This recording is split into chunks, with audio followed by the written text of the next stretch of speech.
it's great to welcome you back as we are continuing our studies of Greek. We're coming this time to the 16th chapter of Machen's fine little textbook, and so if you have that chapter available, you might want to take a look at it, and we'll talk a little bit about it. It's pretty straightforward. It rounds out our conversation about verbs. You know that so far we've looked at verbs in the present tense, active, middle, and passive voice.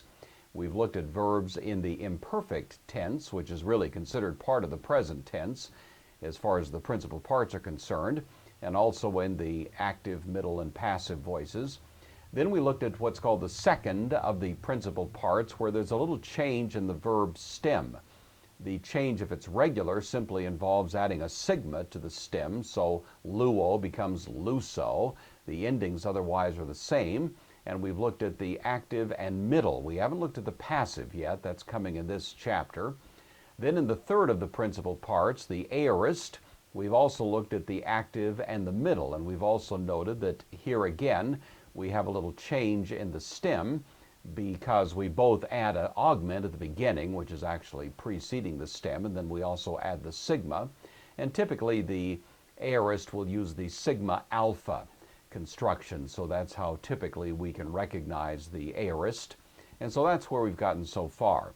Now the fourth of the principal parts and the fifth of the principal parts we skip over at this point. These have to do with the perfect. Don't ask me why this is the order that they were put into the textbook. This is just the standard way that it's approached, so I'm going to simply abide by those rules and not bother with that anymore, but we will look eventually at the perfect active and perfect passive, and that will come. But right now we're skipping now to the sixth of the principal parts. So we have the first, second, third, and sixth. And again, you'll recall the significance of talking about a principal part is simply to say that there's a change in the verb stem that's associated with that particular tense. When we come to the sixth of them, we're dealing with what's called the aorist passive stem. So we've had the aorist active and middle, and now we're coming to the aorist passive, which also represents the same stem that's used in connection with the future passive. So you can think of the sixth of the principal parts as involving both the aorist and the future passive. We're going to be looking at exactly what those endings are, just in brief. The word luo, of course, that we've used as our standard paradigm. When we come to the aorist passive, it's going to be eleuthein, eleuthes, eleuthe, eleuthemen, eleutheta, eleuthesan. And then when we get to the future passive, it's a little trickier than that.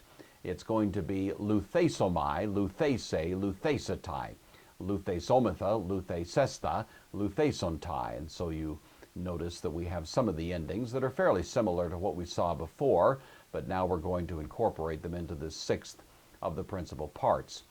The passive, of course, has to do with action that's being done in the subject of the sentence rather than action that the subject is doing. If I said I throw the ball or I am thrown, that's the passive voice. If I put it in the aorist, I threw the ball yesterday. If I said I was thrown out the window, then that, of course, would be the aorist passive. And you recognize that that's the distinctive use of that particular tense. If I put it in the future, it's going to be I will be thrown. And so that's the basic sense of this tense. It's not that difficult to grasp. The probably most challenging part of this chapter is simply wrapping our brains around these new sets of endings. But again, even the endings are roughly similar to that which we've already seen. So I think you're going to find that this is fairly straightforward. Again, there's no substitute for simply applying yourself with the mental discipline that's necessary to master these endings. And again, I think the exercises are probably the best way to accomplish that. Machen does give us, you'll notice in this chapter, a wonderful little kind of sketch or chart of the various endings that we've learned so far. And it wouldn't be a bad idea to just commit those to memory. This is really up to you. This is really the task you've chosen to work your way through this study. But if you want to stay on track and really feel comfortable with the material that you're learning, then that would certainly be the best way to do so. Machen gives an interesting little paragraph that's worth noting with respect to how the stem is formed. For example, if you're dealing with a stem that ends with the pi or beta, then typically you're going to transform that into a phi before the theta.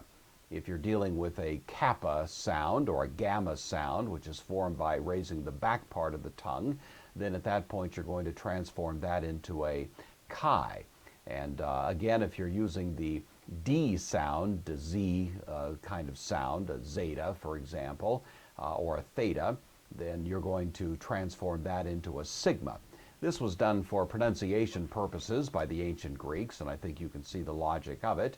It's really fairly straightforward, but the one thing you want to bear in mind is that it is not always predictable. Some of these stems are formed in a somewhat irregular fashion, and so there's really no substitute for simply, as you encounter a new verb, making sure that you've taken a look at all of the principal parts that are associated with that verb and making sure that you have some pretty good grasp of how they work.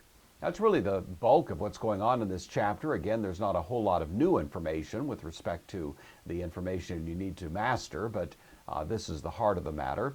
As we've done in the past, I want to go through the vocabulary words with you and comment briefly on those. We'll take a look at this new set of endings, and then we'll spend a little time going through the exercises. And once again, I'll leave it to you to work your way through the rest of the exercises. And as soon as you've gotten comfortable with that, we can press on to our next chapter of studies. So let's take a look right now at the vocabulary list. We notice the first word here, analambano, and of course you're going to recognize immediately that this is a combination of two words. The ana we've already had in prior lessons. It means up, and lambano, of course, a verb from our first vocabulary list, means I take or I receive. Taken together, we're not the least bit surprised to learn that this word means I take up. And so we'll be encountering that as we go along. The next one is ablathane. This is the first of these aorist passive words, and Machen includes it in the vocabulary list. We've had ballo, I throw. You may recall the aorist was eballon, I was throwing. Here we have the aorist passive. And you notice here we actually have a substantial change in the stem itself, the augment blay, and then the characteristic aorist passive ending, thane, and so literally it means I was thrown or I was cast. The next word we have is from genomai. Genomai is I become. It doesn't have a passive form. This is in fact deponent, and so when we find it in its deponent form in the aorist passive, it's going to be a genathane, but again, as I say, it's not a passive meaning, so it's simply the past tense. That's how you translate it, I became, but the aorist passive ending is used, of course, because it is a deponent verb. The next word we have is agenosthane. This is from gnosko, and notice that the kappa has been changed here, and this is somewhat irregular, but this is a very common word in the New Testament. So agenosthane, I was known, from gnosko. We have a didacthane, and again, of course, you'll recognize this from the verb didasko, I teach. I was taught, the aorist passive here. We've had keruso, I preach, the aorist passive now, kerukthane, notice the chi there before the theta, a kerukthane, I was preached, or I was proclaimed. Here we have lampthame, or elampthame. This is from lambano, this word, but now, of course, we have the aorist passive. We notice that there's been a substantial change in the stem with the augment a lampthane. I was taken. The next word we have is a peruthane. This once again is deponent, and so it is active in meaning but passive in form. It's from peruomai, I go, and the simple translation of it is I went, a peruthane. The next word we have is agerthane. Agerthane is from agero, I raise up. This is the aorist passive. It would be translated, I was raised up, agerthane. We have akusthane. This is from akuo, I heard, or I hear. the aorist passive, I was heard. So you notice many of these vocabulary words so far are words we've already had, but because the sixth of the principal parts can change the stem, we need to be given them once again in this vocabulary list. So again, you're just supplementing information that you've already had. And let's go ahead and take a look at the last three of these words. Next we have a nekthane. This is from Pharaoh. You may recall that the aorist of Pharaoh was a negka with first aorist endings, kind of somewhat unexpected, but now we notice here the similarity, a nekthane, I was born, or I was brought. We have ekthane, this is from ago, and of course agagon was the second aorist for the formation of the aorist, but in the passive voice we have ekthane, I was led. And last of all we have ophthane. This is from the verb blepo, but can also be regarded as the aorist passive of harao, which are essentially synonyms. And this word in the aorist passive sense means I was seen. So once again, you'll notice that the bulk of these vocabulary words, as I say, are words we've already had. Let's take a look at the actual endings here. So here you have the endings that Machen shows you in the chapter. I wanted to show these to you myself just so you can hear them and think about them. This is, of course, based on luo. This is the word we've typically used to establish our paradigms. Here we have the aorist passive, eluthane, eluthes, eluthe. So those endings not totally dissimilar from the endings we found in the imperfect, eluan, elus, elua, you recall, but of course we have an eta here instead of an epsilon. Otherwise, should be somewhat familiar. And similarly over here, eluthemen, elutheta, eluthesan. Short ultima puts the accent on the antepenult in each case, according to the recessive rule for verb accent. But otherwise, these endings are again somewhat similar to what we've already seen. If you compare this with the imperfect, for example, or even the present endings, then you'll see that there's some similarity there.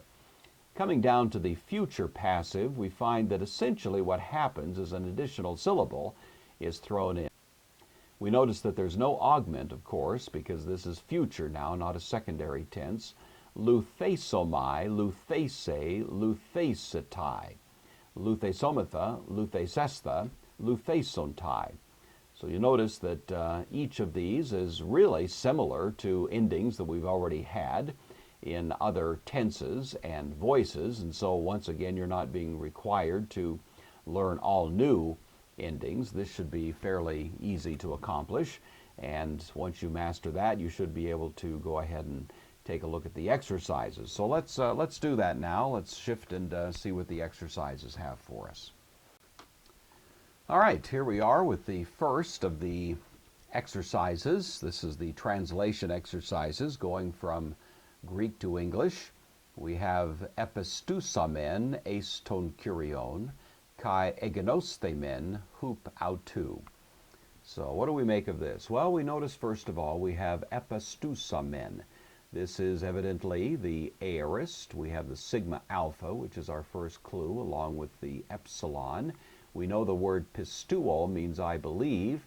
The first person plural ending is going to make it we believed. We believed, aorist tense, eis ton kyrion, in the Lord, kai, and now here's the first of our words from this vocabulary list. This is from gnosko, as you know. Egenosthemen. This is going to be the aorist passive, and so we were known, hup autou, by him.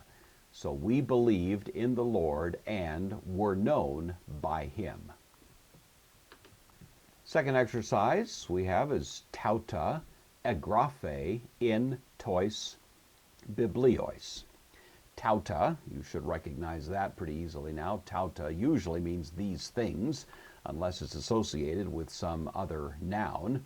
So here, of course, it stands by itself, these things.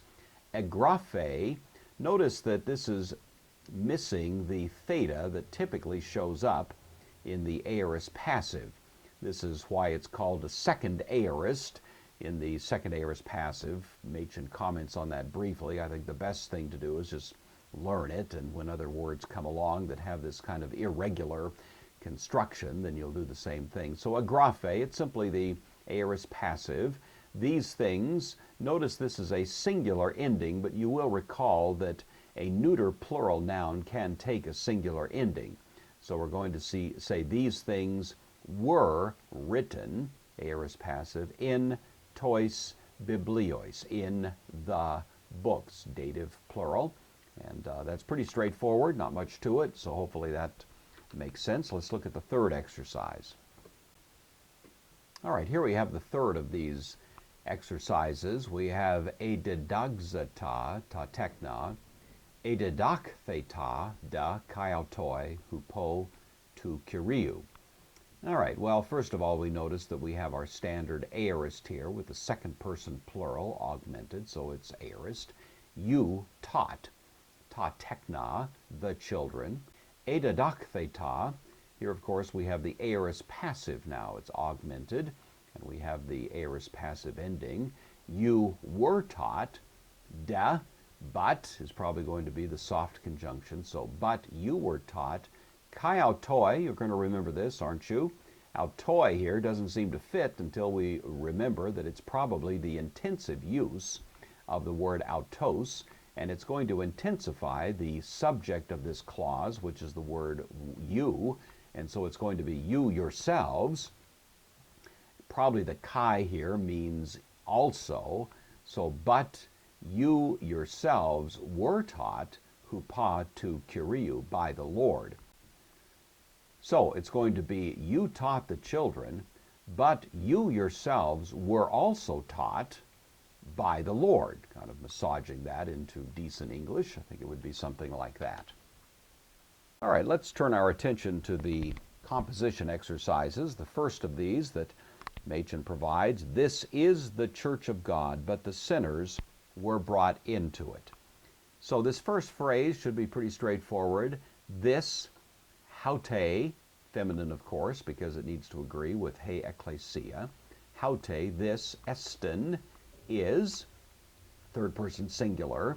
Notice that when we have an acute accent on the penult, then a two-syllable enclitic is going to have its own accent following the rules of enclitic accents. So haute esten, this is he ecclesia, the church.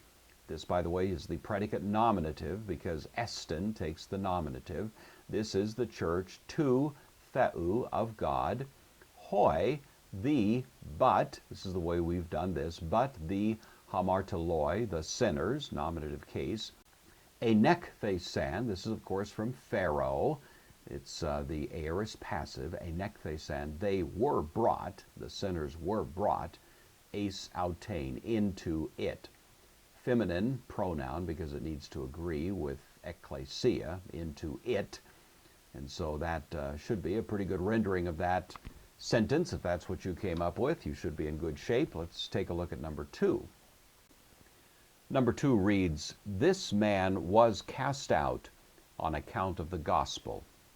I have simply let the demonstrative pronoun stand by itself, hutos, this man. You could have written hutos ho anthropos, this the man, and it would have been the same thing, but very commonly you'd find it this way in the New Testament. Exablethe, using the compound verb ekbalo. We, of course, put the gazi there when it precedes the augment. So exa, here is the aorist passive stem that we learned in the vocabulary list. Exablethe, the third person singular ending. This man was cast out. Dia takes the accusative on account of ta euangelion, the gospel.